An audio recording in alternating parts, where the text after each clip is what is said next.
नमस्कार दोस्तों, very good morning. बहुत बहुत स्वागत है आपका आज की ताज़ा खबर में। चलिए शुरू करते हैं हम ग्लोबल इकोनॉमी के साथ। तो चीज़ें उसी डायरेक्शन में है जिस डायरेक्शन में पिछले हफ्ते से आ रही है, जब से डोनाल्ड ट्रंप इलेक्ट हुए हैं as the president of United States. Dollar बढ़ता हुआ दिख रहा है। बिटकॉइन एंड बाकी क्रिप्टो करेंसीज थोड़े से रिट्रीट हुए हैं कल, लेकिन ओवरऑल अगर हम कहें तो रैली अभी भी कंटिन्यू हो रही है, इसी होप पर कि डोनाल्ड ट्रंप आने के बाद अब टैरिफ्स बढ़ेंगे, इंपोर्ट टैरिफ्स बढ़ेंगे एंड डोमेस्टिक कंपनीज के लिए ये एक अच्छी खबर होगी, ऐसा ओवरऑल एक्सपेक्टेशन दिखाई दे रहा है।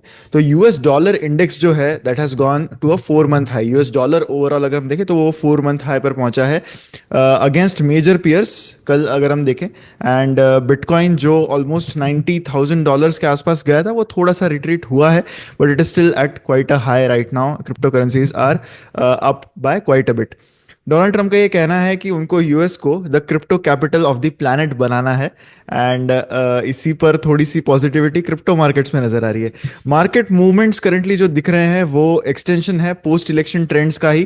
Trump has been elected for the second term by saying कि उनकी जो पॉलिसीज है that will be beneficial for the US companies. तो ओवरऑल डॉलर इंडेक्स जो है वो इसी वजह से बढ़ रहा है। पिछले हफ्ते में मैंने यही कहा था कि रुपी जो एक ऑल टाइम लो पर पहुंचा है, उसका मेजर रीजन डॉलर इंडेक्स जो है वो स्ट्रांग होने की वजह है, जिस पर बहुत लोगों ने उसको एक पॉलिटिकल पॉइंट ऑफ व्यू से लिया, बट इकोनॉमिक्स या फिर करेंसी इसी तरह वर्क करती है। डॉलर यूरो या फिर पाउंड के अगेंस्ट भी उसी तरह से अप्रिशिएट हुआ है जिस तरह से रुपी डिप्रिशिएट हो रहा है, like all other currencies except US dollar. तो यूएस डॉलर क्यों स्ट्रेंथन हो रहा है? US dollar is strengthening because एक जिस मैंडेट पर Donald Trump was reelected, तो उनका मैंडेट यही था जिससे स्ट्रीट को ऐसे लग रहा है कि ग्रोथ भी होगी यहाँ पर यूएस कंपनीज की एंड इन्फ्लेशन भी चेक में रहेगा। तो इस वजह से हायर इंटरेस्ट रेट्स पर भी ग्रोथ थोड़ी बहुत चलती रहेगी। तो ओवरऑल एक्सपेक्टेशन यही है कि यील्ड्स अभी भी स्ट्रांग है, इंटरेस्ट रेट शायद उतने नहीं गिरेंगे।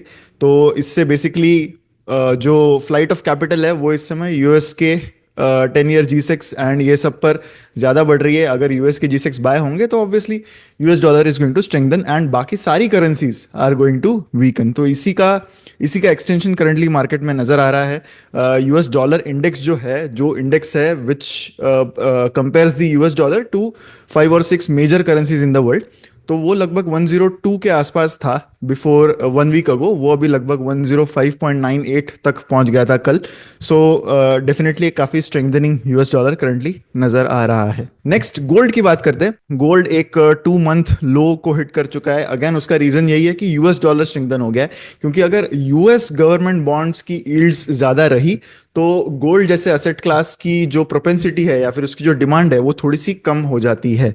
तो हायर हायर यील्ड्स पर ऑब्वियसली बहुत सारे इन्वेस्टर्स प्रेफर करेंगे to invest in US bonds rather than investing in assets like gold. Spot gold कल भी गिरता हुआ नजर आया। काफी काफी करेक्शन ऑलरेडी हो चुका है गोल्ड के रेट्स में सिंस द री election of Trump. And obviously जो स्ट्रेंथ है डॉलर की, उससे नेगेटिव इम्पैक्ट गोल्ड के प्राइसेस को डायरेक्टली पहुंच रहा है। तो अगर यूएस के इंटरेस्ट रेट्स हायर रहे फॉर लॉन्गर, जो करंटली नजर आ रहा है, अगर उनकी पॉलिसीज वैसी ही रही जैसे उन्होंने कैंपेन किया है, तो non yielding assets like gold के लिए ये अच्छी खबर नहीं होती। एंड इन्वेस्टर्स ऐसे में जो अपने पैसे हैं वो कंपीटिंग असेट्स में डालते हैं, such as equities and debt, जो इस साल के लिए यूएस मार्केट्स के लिए काफ़ी अच्छे रहे हैं। एंड क्रिप्टो करेंसी जैसे मार्केट्स में भी काफ़ी सारा फ्लाइट ऑफ कैपिटल करंटली आ रहा है। यूएस मार्केट का फोकस करंटली इसी पर है कि अक्टूबर का कंज्यूमर प्राइस इंडेक्स का डेटा आगे आने वाला है, प्रोड्यूसर प्राइस इंडेक्स का डेटा आएगा, जॉबलेस क्लेम्स का डेटा आएगा। तो ये सब देखते हुए किस तरह के एक्शंस फेडरल रिजर्व लेगा ये भी आगे देखना इंटरेस्टिंग होगा। फेडरल रिजर्व के चेयरपर्सन जेरोम पॉवेल का ये कहना है कि आगे सेंट्रल बैंक्स भी शेड्यूल्ड है to speak later this week. तो इससे भी मार्केट एक्सपेक्टेशन इन्फ्लुएंस होंगी। तो ये देखना होगा कि फेडरल रिजर्व अब किस तरह की का स्टांस रखेगा आगे। तो वो एक काफी देखने वाली चीज आगे रहेगी। इंडियन इकोनॉमी की बात कर लेते हैं। सबसे बड़ी खबर कल आई regarding Indian economy, that was the retail inflation. CPI inflation के नंबर्स सामने आए और CPI inflation has gone to a 14 month high of 6.2% in the month of October. तो काफी बड़ा इंक्रीज इन्फ्लेशन के नंबर्स में for the month of October नजर आया है। सितंबर के मंथ का ये डेटा जो आया था वो 5.5% का था। लार्जली जो सीपीआई इन्फ्लेशन बढ़ा है that is because of food inflation, specially vegetable prices, जो ऑलमोस्ट 35-40% से बढ़े हैं if I am not wrong on a year basis. October inflation rate जो है that has exceeded the median forecast of 5.9%, जो RBI का भी अपर टॉलरेंस लिमिट है ऑफ 6%। 2 to 6% का रेंज उन्होंने टॉलरेंस का रखा है, तो 6% के भी ऊपर सीपीआई का नंबर इस बार आया है, मार्किंग द फर्स्ट टाइम इस साल कि जो इन्फ्लेशन जो है वो इस थ्रेशोल्ड को क्रॉस कर चुका है। तो जो कंसर्न्स आरबीआई ने जताए थे कुछ दिन पहले, शक्तिकांत दास जी ने भी ये कहा था कि इन्फ्लेशन अभी भी एक मेजर कंसर्न है, स्पेशली फूड इन्फ्लेशन, तो वो अब डेटा के तौर पर ज़्यादा दिखने लगा है, जो ज़्यादा सामने आया है। एंड ऐसे हालात अगर होंगे तो दिसंबर में रेट कट्स के एक्सपेक्टेशंस हमें करंटली भूल जाने चाहिए। हायर इन्फ्लेशन होते हुए रेट कट्स एक्सपेक्ट करना it's not the prudent thing. तो आई डोंट थिंक कि दिसंबर में कोई रेट कट आएगा। दिसंबर में जो एमपीसी मीट होगी, मे बी फरवरी की जो मीट होगी, फरवरी 2025 की, तब शायद आरबीआई इसके बारे में सोचेगा, डिपेंडिंग ऑन द डेटा जो तब तक आता है। फूड इन्फ्लेशन जो है that has jumped to 10.9% in the month of October. ये 9.2% था, तो फर्स्ट टाइम इन 15 मंथ्स ये डबल डिजिट रेट्स पर पहुंच चुका है। एंड एक्सपेक्टेशन यही है इकोनॉमिस्ट की कि इन्फ्लेशन थोड़ा सा एलिवेटेड लेवल पर ही रहेगा in the month of November as well. And upward revision हो सकता है आरबीआई के फोरकास्ट का about the retail inflation for the entire financial year. जो आरबीआई का फोरकास्ट था वो 4.5% का था, सो हो सकता है कि RBI will revise it on the upward range regarding the inflation. थोड़ा बहुत ईजिंग एक्सपेक्टेड है नवंबर में कि 5.4% के आसपास होगा। जनरल कंसेंसस जो इकोनॉमिस्ट का है, कंसिडरिंग की डिक्लाइनिंग, थोड़े से डिक्रीजिंग वेजिटेबल प्राइसेस करंटली नजर आ रहे हैं। एंड कोर इन्फ्लेशन जो है वो भी इंक्रीज हुआ है in the month of October, mainly due to higher gold prices. अब बढ़ते हैं स्टॉक वाइज न्यूज की ओर। सबसे पहले वरुण बेवरेजेस की बात करते हैं। वरुण बेवरेजेस ने एक्सपांड किया है अपना footprint in Africa with 2 acquisitions, and promoters का ये कहना है कि this will be the next horizon for growth. Africa में ऑलरेडी काफ़ी अच्छा प्रेजेंस वरुण बेवरेजेस ने बनाया है। एंड जो 2 अफ्रीकन कंपनीज है, एक है एसबीसी टंजानिया एंड एक है एसबीसी बेवरेजेस घाना, तो ये दोनों कंपनीज को अक्वायर किया है। एसबीसी टंजानिया का रेवेन्यू अराउंड 1300 करोड़ का है। 1300 करोड़ का एक्विजिशन कॉस्ट है एसबीसी टंजानिया का, एंड एसबीसी घाना का अराउंड 127 करोड़ का कॉस्ट यहाँ पर बताया जा रहा है। इसके अलावा एक लूनार मैक टेक्नोलॉजीज करके जो कंपनी है, उसमें भी जो बची हुई स्टेक है वो भी अक्वायर की है कंपनी ने। तो काफ़ी सारा use of the cash Varun beverages currently करता हुआ नजर आ रहा है। जिस तरह का एग्जीक्यूशन इस कंपनी ने दिखाया है in the last few years, that is commendable. And not just in India, लेकिन अफ्रीका जैसे कॉन्टिनेंट में भी उन्होंने काफ़ी बड़ा एक्सपांशन जो है वो एग्जीक्यूट किया है in the last few years. ये जो डील्स है वो एक्सपेक्टेड है कि मार्च 25 तक कंप्लीट होंगे after approval from PepsiCo. And overall जो कंपनी का अप्रोच है कि उनके जो भी कैश रिजर्व्स है उनको वो यूज करेंगे either to expand their own operations currently और to do some strategic acquisitions. उसी पर आगे बढ़ता हुआ कंपनी करंटली नजर आ रहा है। कंपनी के मैनेजमेंट का कहना है कि उनका फोकस यही है कि India and international markets, specially with a special emphasis on Africa due to the emerging demand trends there, इस वजह से उनका ये सारे मार्केट्स पर ज़्यादा फोकस रहेगा। VBL is also planning to raise up to 7,500 crore via QIP, जो नवंबर में इस मंथ में एक्सपेक्टेड है। और उस पैसे का यूज ऐसे ही स्ट्रेटेजिक एक्विजिशंस करने के लिए and market expansion and newer investments के लिए कंपनी करने वाला है। एनटीपीसी ग्रीन जो है that is demanding a $12 billion valuation, जिस प्राइस पर वो आईपीओ करंटली लाना चाहते हैं। एंड इसके साथ वो बिगेस्ट रिन्यूएबल इंडस्ट्री आईपीओ हो सकता है अगर ये आईपीओ आगे जाता है एंड गेट्स कंप्लीटली सब्सक्राइब्ड। तो करंटली जो डिस्कशन है that is for a share price of around ₹100 फॉर NTPC green.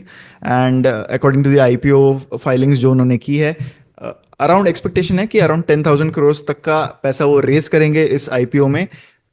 IPO is expected to begin on 18th November and close on 21st November. ये जो आईपीओ अगर सक्सेसफुली लिस्ट होता है, that follows the IPO of Waaree Energies which is another company in the renewable space, जिन्होंने हाल ही में एक successful IPO किया था। तो इस सेक्टर में आईपीओज अब बढ़ते जा रहे हैं एंड इन्वेस्टर इंटरेस्ट जो है in the renewable energy sector of India वो अब बढ़ता हुआ दिख रहा है। गवर्नमेंट का भी फोकस इसी पर है कि रिन्यूएबल एनर्जी की कैपेसिटी वो और बढ़ाए। एंड इसके रिगार्डिंग जो प्रीवियस एक्सपेक्टेशंस थे उनको कहीं ना कहीं ऑलरेडी कुछ प्राइवेट कंपनीज ने एक्सीड करने की कोशिश की है। Metropolis health care is planning to reach around 1000 towns in the next 18 months। Diagnostics में ये कंपनी प्रेजेंस रखती है अपना। मेट्रोपोलिस हेल्थ केयर प्लान कर रही है कि करंटली जो 700 टाउन्स तक का उनका प्रेजेंस है उसको 1000 तक वो ले जाए। एंड उनका फोकस है टीयर 2 एंड टीयर 3 सिटीज पर। जो एक्सपांशन कंपनी करना चाहती है that will involve investment of approximately 65 crores over the next 2 years। Primarily UP, Madhya Pradesh, Assam, Andhra Pradesh, Telangana और पंजाब जैसे स्टेट्स में वो अपना प्रेजेंस और बढ़ाना चाहते हैं। न्यू लैबोरेटरीज का भी नेटवर्क जो है वो सेटअप होगा एंड एग्जिस्टिंग फैसिलिटीज को भी अपग्रेड करने की कोशिश होगी। B2C सेगमेंट पर खास फोकस है कंपनी का। एंड कंपनी एक्सपेक्ट करता है कि इनिशियल इम्पैक्ट मार्जिन पर होगा इस वजह से बिकॉज एक्सपांशन फेज में किसी भी डायग्नोस्टिक कंपनी का थोड़ा सा मार्जिन पर इम्पैक्ट आता है बिकॉज न्यू लैब्स में इन्वेस्टमेंट्स करने होते हैं एंड एक्सपांशन रिलेटेड कॉस्ट जो है वो काफ़ी होते हैं। पर लॉन्गर टर्म ग्रोथ ये चीज़ ड्राइव करेगी ऐसा मैनेजमेंट का बिलीफ है। हर एक नई लैब को अराउंड 40 to 50 lakhs का इन्वेस्टमेंट टिपिकली लगता है एंड मार्जिन पॉजिटिविटी अचीव करने के लिए अराउंड टू ईयर्स लगते हैं। Metropolis Healthcare का closest competitor Dr. Lal PathLabs is also doing same kind of strategies। Dr. Lal PathLabs पहले से ही टीयर 2 टीयर 3 सिटीज़ में एक्सपांड करने की बातें ऑलरेडी कर रहा था एंड सिमिलर जो अप्रोच है वो यहाँ पर मेट्रोपोलिस हेल्थकेयर का नजर आ रहा है। मेट्रोपोलिस हेल्थकेयर ने ये भी कहा है कि वो इनऑर्गेनिक अपॉर्चुनिटीज़ को भी एक्सप्लोर करेंगे। पोटेंशियल एक्विजिशंस अगर किसी जोग्राफी में होंगे जो कंपनी के खुद के बिजनेस विजन से अलाइंड है तो ऐसे एक्विजिशंस वो कंसिडर करेंगे which is also very similar to the strategy जो डॉक्टर लाल पैथलैब्स भी एम्प्लॉय कर रहा है। अब कुछ रिजल्ट्स की बात कर लेते हैं। सबसे पहले बीएसई के Q2 रिजल्ट्स की बात करते हैं। बॉम्बे स्टॉक एक्सचेंज के Q2 रिजल्ट्स आए जहां पर net profit has increased 3 times यानी 193% का सर्ज आया है नेट प्रॉफिट में। रेवेन्यू फ्रॉम ऑपरेशंस में 137% का जो है वो इंक्रीज आया है। Average daily turnover equity cash segment में इस क्वार्टर में यानी Q2 FY25 में 9768 crores था जो पिछले साल के सेम क्वार्टर में 5922 करोड़ था। तो काफ़ी बड़ा जंप इक्विटी कैश सेगमेंट में आया। लेकिन उससे भी बड़ा jump average daily premium turnover जो इक्विटीज डेरिवेटिव सेगमेंट में आता है उसमें आया है। Q2 FY25 में 8203 करोड़ का एवरेज डेली टर्नओवर था जो सिर्फ 768 करोड़ था in the same quarter of the last year. क्योंकि पिछले साल के सेम क्वार्टर में हाल ही में बीएसई ने अपने डेरिवेटिव्स जो है वो लॉन्च किए थे। I think in the month of May और जून 23 के आसपास उन्होंने ये डेरिवेटिव्स लॉन्च किए थे। तो तब उतना टर्नओवर नहीं था लेकिन अब टर्नओवर्स काफ़ी ज़्यादा बढ़ गए। पर द थिंग इज कि जब से Q2 खत्म हुआ है तब से लेकर अब तक भी काफ़ी सारे चेंजेस हो चुके हैं। सेबी ने मैंडेट दिया है कि वीकली एक ही एक्सपायरी होगी पर एक्सचेंज। तो ये सारी चीज़ें भी काफ़ी चेंज हुई है। तो ऑब्वियसली एक्सपेक्टेशन तो थी कि थोड़े बहुत बेटर रिजल्ट्स होंगे। एंड ये ओवरऑल थीम ऐसी है जो पिछले 1-2 साल में काफ़ी चली है, whether it is exchange, whether it is depository और वेदर इट इज़ ब्रोकरेज। तो यही थीम बीएसई के एक और रेवेन्यू सेगमेंट में दिखी, that is the BSE star MF जो म्यूचुअल फंड का प्लेटफॉर्म होता है। वहाँ पर 100% की ईयर ऑन ईयर ग्रोथ दिखी in the revenues. Total number of transactions भी काफ़ी ज़्यादा बढ़े हैं। तो overall asset management, broking, exchange, depository, ये सारे ही themes have done really well because of the activity in the stock markets over the last 1 year. Hyundai Motors के Q2 results की बात कर लेते हैं। प्रॉफिट गिरा है by 16.5% because of weak demand. Revenue की अगर बात करें तो रेवेन्यू नंबर्स भी उतने अच्छे नहीं हैं। कंपनी के शेयर्स भी इसी वजह से गिरे कल एंड वीक डोमेस्टिक डिमांड की वजह से 6% ड्रॉप दिखा in the sales in India and exports 17% से गिर गए हैं जिसका मेन प्राइमरी रीजन कंपनी का कहना है कि रेड सी में जो डिसरप्शंस है उस वजह से शिपिंग प्रॉब्लम्स उनको हुई है। इंडिया के car sales from July to September में फर्स्ट टाइम डिक्लाइन दिखा कंपनी के लिए in the last 10 quarters, mainly because of weak demand for small cars and slowing growth for the SUV manufacturers. ये theme Maruti Suzuki के भी SUV numbers में दिखी थी। हालांकि महिंद्रा एंड महिंद्रा के एसयूवी नंबर्स और ओवरऑल नंबर्स काफ़ी डिसेंट रहे थे for this quarter. Overall revenue जो है कंपनी का Hyundai का that is declined by 7.5%. Sales volumes including exports have dropped by 9%. And SUV sales have also decrease by 0.5% on a year on year basis, जो actually Hyundai के volumes का 60% constitute करते हैं currently. हाल ही में company ने अपना IPO किया था, एंड आईपीओ के बाद आए हुए रिजल्ट से यही दिख रहा है कि कंपनी के जो पेरेंट कंपनी है Hyundai, जो कोरिया में है, उन्होंने एटलीस्ट अपने आईपीओ का टाइमिंग तो बहुत ही अच्छे से किया है.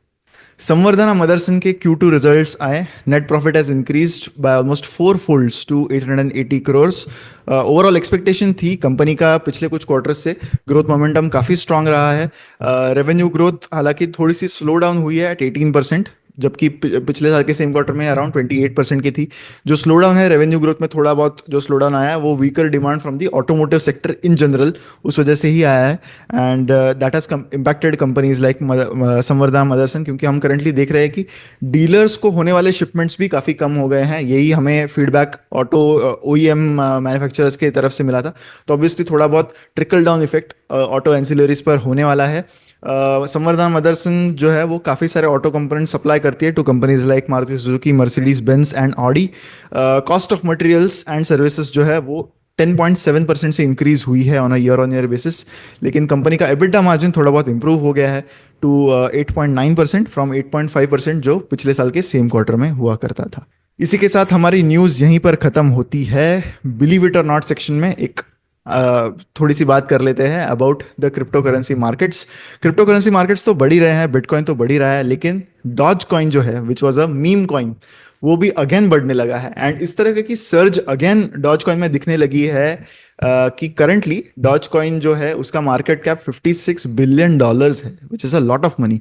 इनफैक्ट डॉज कॉइन जो एक्चुअली एक जोक ऑफ अ कॉइन के तौर पर शुरू हुआ था, इस कॉइन की market cap currently is more than the valuation of companies like Ford, BMW, Volvo, Honda and even Volkswagen. So these are the weird times जिसमें हम मार्केट्स को करंटली देख रहे हैं, स्पेशली क्रिप्टो करेंसी मार्केट्स को. इसी के साथ हमारा आज का ये वीडियो यहीं पर समाप्त होता है. अगर वीडियो आपको अच्छा लगा है तो लाइक ज़रूर कीजिएगा एंड शेयर भी करें वीडियो को विद मैक्सिमम पीपल. चैनल को सब्सक्राइब करना मत भूलिए है, और ऐसे ही वीडियोस के लिए चैनल पर बने रहे. मिलते हैं अगले वीडियो में. Thank you so much.